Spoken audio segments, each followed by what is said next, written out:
I'm ready to fly. How about you? That's about everyone. That's right. Beautiful. Lawrence, Susan, choir, fabulous. Thank you.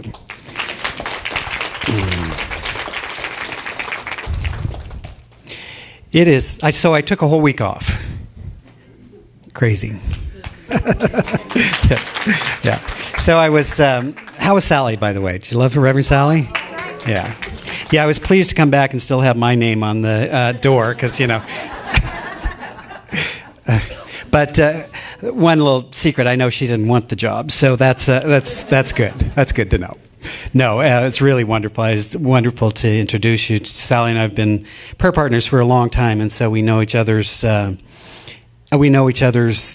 good stuff and our not so good stuff. We have the full picture, the light and the dark, and it's a beautiful thing. This month we are moving into an idea around cultivating faith, and I remember when I first started in this whole teaching some 30-some years ago, and I enrolled in a class, and I was intrigued by this idea. And the idea was that we had a power available to us at all times that we could use, and yet we had to develop the faith, not necessarily in the power, but in our own selves, as capable of using that power. And I remember saying to the minister at the time, so this faith you speak of, where do you get it? Is there like a faith store or, because I don't seem to have it. And he said, oh, my child, no, he didn't say my child, but I could tell he was thinking it. He said, we all have faith. It's just a quality of who we are. You think about it, we jump in these massive machines that weigh thousands of pounds and drive down the road and don't even think twice about these other cars that are whisking by us, right? We assume that they are going to play by the same rules. Every once in a while somebody doesn't, and then there's an accident. But in general, when you think about how often it all works, we have faith in that. So faith is not something that we have to go find, but faith is something that we need to develop, that we need to pay attention to what we are being faithful to. You see, the great realization for me that also happened in this same class and continues to realize over and over and over is that we live in a universe that is based on spiritual law, that is based on universal spiritual principles. Those principles are at work all of the time, and good for us that is so. This is not a chaotic universe. This is not a sporadic universe. Gravity today, no gravity tomorrow. It's every day you get up and it's still there. It's a good thing, right? It makes life just, there's certain things you can count on. And so that is the nature of the universe. As a child, I grew up believing in a concept of God that rewarded some and punished others. And I always wondered, how do you get on the A-list? How do you get on the good side? And so we have, over the years, we've developed patterns of understanding God and practices, and sometimes we call those religions. And sometimes in those religions, we sort of forget what the original message was. Right? So we develop a set of beliefs that say, this is so, this is so, this is so. And then many of us have had a crisis of faith when those beliefs that we believed to be true were disrupted. Some of you are in this room because you went in search of something that made more sense, or you came into a new understanding. So we often use the terms belief and faith interchangeably. And as I've been thinking about this, they really are two very different things. Belief is something you develop. And so we often talk about belief systems. We all know by evidence of the facts, by our minds tell us that there is a horizon. And at the end of the horizon, the world ends. So don't get too close. lest you fall off. Right? We all know that. The world's flat. No? Did something change? There's some breaking news I'm not aware of? Oh yeah, there's Galileo, right? Because we think about the world, and when the world believed, or when the consciousness of the world believed Earth was flat, it didn't matter whether it was flat or not. People acted as if it was. You see, all of us have had that experience where what we believed to be true got shattered. Sometimes it was beliefs about ourselves. So much of the work we're doing, I find the inner work that I'm constantly doing is re-examining the beliefs that I hold. Is this true? Is it really true? What if it weren't true? What would be possible? See, I like to ask myself that from time to time. What if I believe to be what is so is true, and I was to believe it's not true? What else might be possible? What if a 60-year-old dude can only do this or that or the other thing, right? Now, you'll have to fill in your own blank. I'm the 60-year-old dude, in case you were wondering, right? But I sometimes find myself declaring my limitation, announcing and proclaiming. And the universe says, cool, I'll do that. In fact, that's kind of easy. Limitation's easy. It's the big stuff that I got to go to work at. So, right? Because we thought it to be so, and it became so for us. Then we believed that it was true because now we have not only a belief, but we have evidence. I remember speaking to a woman who had been married 4 times, going on her 5th. And she had a fear that this might look like the previous ones, which were not pleasant. And we got to delve deeply into that. And I said, well, how have you changed? She gave me the same look you just gave me. She was like, I don't know what she was thinking, right? How have you changed? Because you see the misconception that many of us go through life thinking that if we can just find the right, fill in the blank here, job, partner, whatever, then we're going to be happy, we're going to be fulfilled, we're going to be in love, we're going to be all those things. So as we delved into that conversation, and I knew she had changed, she'd been doing some deep work, and as we had this conversation, she realized that she had fundamentally changed, that she had really re-examined those beliefs that she held to be true about relationship, about men, about all of those things. So she was now ready to attract into her life experience that which was representative of the new belief. And so they did move forward, they married, and they're still married, so I'm happy about that. It's been a wonderful thing. And of course, not happily ever after, they were humans. They still had stuff to work through, right? But she had changed, and in her change, she now attracted something that was representative of the person she was now. Now, that little voice in her head said, but I've always been, right? And she had evidence. So we had to let go of the past, that just because what has happened before doesn't mean it has to happen again. We don't have to move forward. So belief, when I came across a wonderful writer, her name's Rhea Nolan Martin, and she was talking about this idea that belief is a product of the mind, but faith is not. She says that faith is a product of spirit. The mind interferes in the process of faith more than it contributes to it. I know, that's what I said. She didn't use my name, but I knew who she was talking to, right? The mind interferes in the process of faith more than it contributes to it. To have faith in the worst of times will no doubt require us to silence or at least quiet the mind. You see, so belief and faith are not the same things. We have belief. We hold beliefs. We even, when we're involved in a religion, we even have a statement of faith. Yes. I was in a church a while back, quite a while ago, and I was now a full-blown New Thought person, I was all enlightened. And, yeah, I mean, really, I'd hate to just say it right here, but, I've been going on. I figured out how the universe worked. I knew I was powerful. And then as part of this ceremony, it was a big, I think, Episcopal thing, with the hats and the robes and the whole deal. And they did this creed, the Nicene Creed. And I sat there and went, wow, I don't believe any of that. Now, if you do, it's good. We're cool. I'm not. But I just sat there. But here was the interesting thing. I had a reaction to it. Not only did I not believe that anymore, I was like having a visceral reaction to something that clearly was unresolved within me.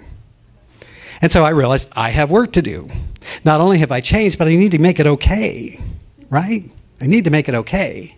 So it was nothing against them, but it was just that realization. Now I can go anywhere and listen to anything, right? I think everybody has the right to believe what they want to believe, and I'll keep doing what I do, and let's celebrate, and God is only here to bring us closer together.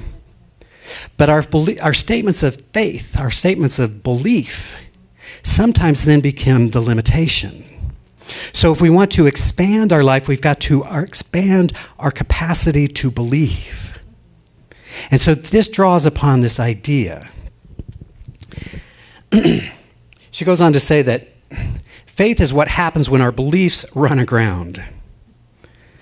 The Spirit can be buoyed by our beliefs, but can also be brought down by them when they prove inadequate, as they most certainly will at some point in the journey. When we talk about these faith crises, or when we talk about the dark night, it is those moments what we have believed to be true somehow no longer happens, no longer is evident, which is a rich and wonderful place. If we properly understand it, we can move into a deeper awareness and a deeper understanding of who we truly are and what is possible now. She goes on to say, and I love this, she says, since faith is conceptual until it is put into play, it is best achieved through commitment. It's best achieved through commitment. To commit to faith is not the same as committing to a set of beliefs. It is not about reciting the creed. It is a commitment to having God as our source, however you define God, whatever you choose to have that be. And knowing does not create faith, she says, unknowing does. Isn't that wonderful? That really in the emptiness is where we get to declare again, anew.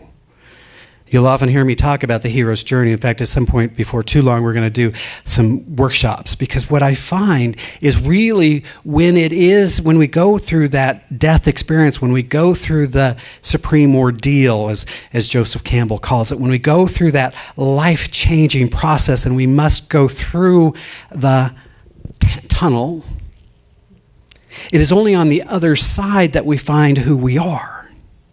And so we go through that period of emptiness so that we might be awakened to something greater.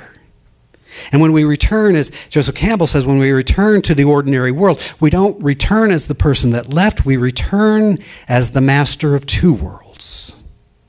Our work, my friends, I believe, as spiritual human beings, is to get that relationship right.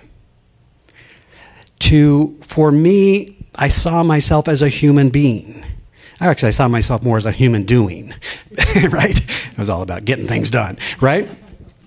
And then the journey, I knew there was something more, but I didn't know what that something was. And then as my spiritual journey unfolded, I began to connect at a deeper level. And I began to understand the words of Jesus and other masters at a deep, profound level as not something that they did some 10,000 years ago, but what is possible today, who I am today.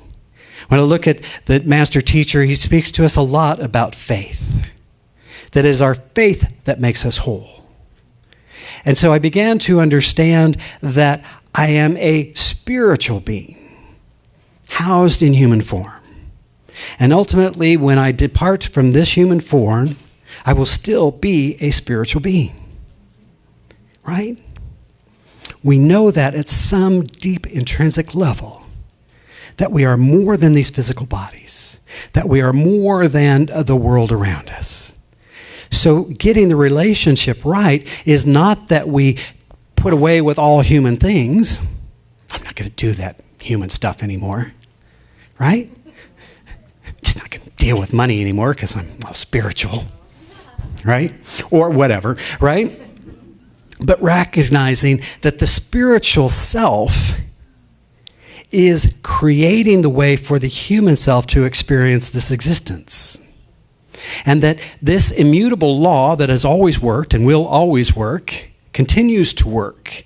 And if we will but change the mold we insert, we can have a different experience. So when we talk about having faith, ultimately we're talking about having faith in something greater than ourselves. You see, we do it all the time unconsciously. I bet not one of you today got up and said, wow, I got to remember to keep my heart beating. And how many times, Patricia, you're a nurse person, how many times is a heartbeat in any given minute? Many times. Excellent. Really spoken from a high medical level. I hope my heart will remember to beat many times today. As my lungs are breathing, as the blood is coursing, I gotta, that's a lot to keep track of. And you're worried about your cell phone plan. right? All that's taking place. So you can worry about your cell phone plan, right? So when we come back to it, we go, of course there's something bigger than I am. There's something that created my life. There's something that keeps me alive. There's something going on here. Maybe I should trust that. Just saying. Maybe. And so when we begin to put our faith in that, we then move to the next level that we first realize, one, we're not separate from it. Wasn't that a surprise for you when you found out God wasn't out there, but everywhere present, living itself in and through and as you? And then, if that is so, then it is creating through me. And so, this thing that I want, insert in the blank here, love, money, joy, happiness, whatever, is not something that exists outside of myself. Isn't that crazy? It's not something that exists outside of myself, except to the degree that I believe it is separate from me. So when I recognize, now there's the spiritual quality, and then there's the physical manifestation. So when we begin to realize that abundance is a spiritual quality, then we are abundant right here, right now. Then we attract into our experience things that are representative of that abundance, money being one of them. Right? But when we are confused about that, we think that if we bring more money into our experience, we'll be more abundant. Now, I don't blame you. Everything you've ever watched on TV has told you that, right? When you find Mr. or Ms. Right, you're going to be happy. You're going to live happily ever after. There's a belief that went away pretty quickly, huh? There's one that went aground, as they like to say, right? No.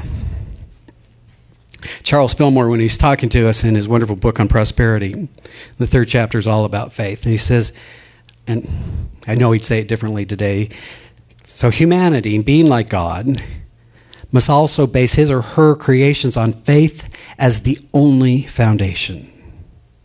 Here then is our starting point in building prosperity consciousness and making our world as we would have it. We all have faith, for it is innate in every person. Our question is how we may put it to work in our affairs. What is the relationship between our faith and substance of form? And he goes on to teach. So he says, Jesus gave us our best understanding of faith when he described Peter as a rock and asserted that his church, the ecclesia, or called out ones, was to be built with this rock or faith as its sure foundation. Upon this rock, upon this faith, I will build my church. Upon this faith, I will build my life. Upon this faith, I will build all things. The foundation, he goes on to explain to us, is not one built on sand, but a firm, solid foundation. You see, if we don't move to that place of awareness and understanding, where Spirit is the basis for our faith, then we're still living in a hopeful world. All you Obama supporters, don't shoot me on this, but hope is not enough. Love Obama, by the way, right?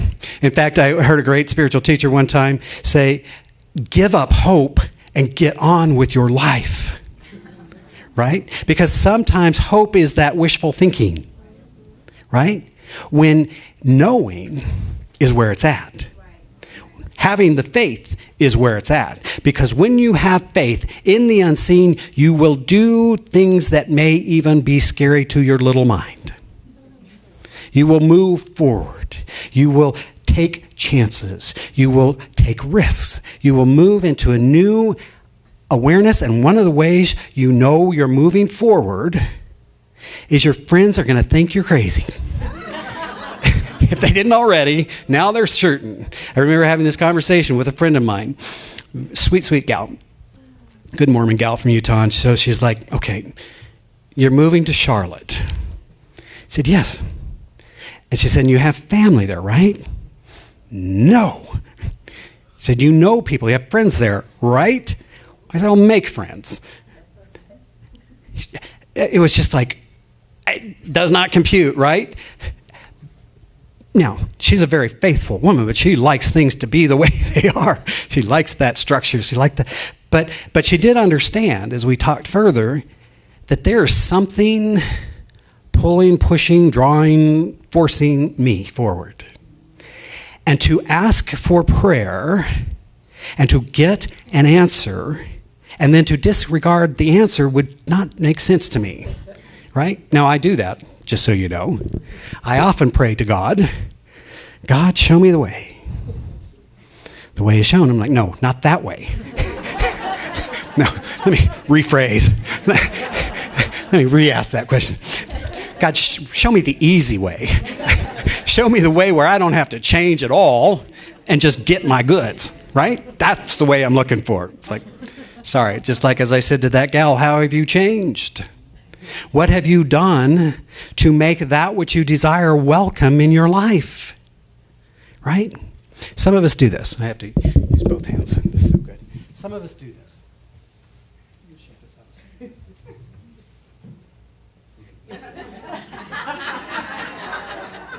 You with me?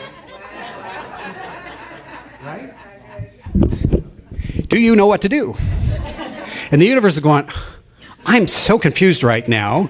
You say you want this, and then everything you do and say over here looks different. I am so confused. That's awesome. So we all want to learn to do that. In fact, stand up and do this with me. Just for fun.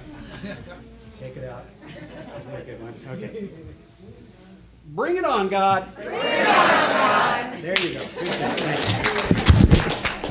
Right? But that's a clear message to the universe. The universe now knows what to do. Thank you. It's like, all right. There's a great little talk here I'll have to give one of these days. Does that make sense? That we have the faith. We have faith. It is a quality. It is one of the powers of humanity, as Charles would say today, right? But we have to be very conscious that we are living in a universe that is on all of the time. That is responding to our thought, our word, our action, our belief, all of the time. In fact, I've often said, the way I'm going to make my gazillion dollars is to find some device that turns off universal law for even a moment at a time. Right? Wouldn't you buy one of those? I know, right? It's like, I just want to turn the universe off for a moment while I whine and complain, and then I'll turn it back on, and I'll be all happy and loving again. If anybody's got any ideas on that, talk to me afterwards. We could make a fortune, right? But it doesn't. It says yes to us all of the time. And so we must be mindful of what we are building our life on.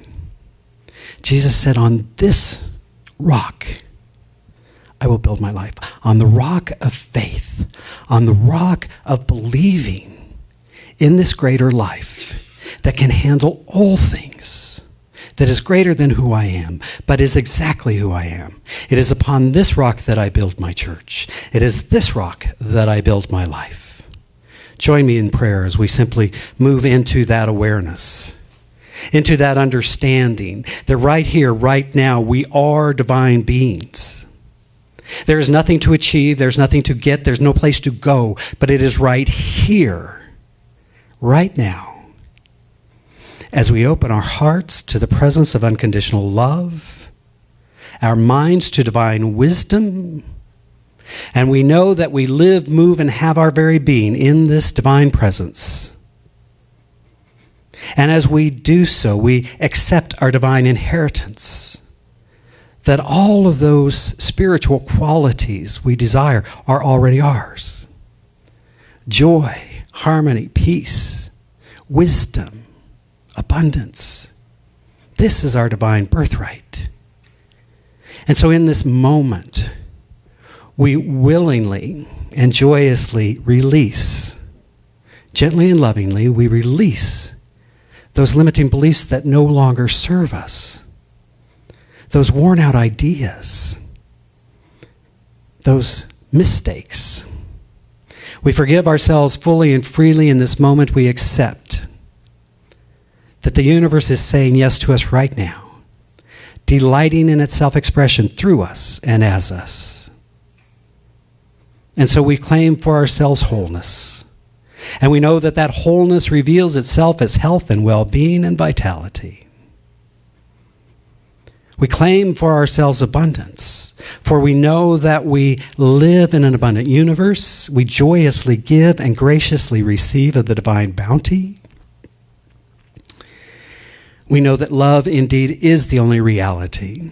And so in this moment we choose love. We choose to see ourselves as the divine sees us. We choose to see others as the divine sees them.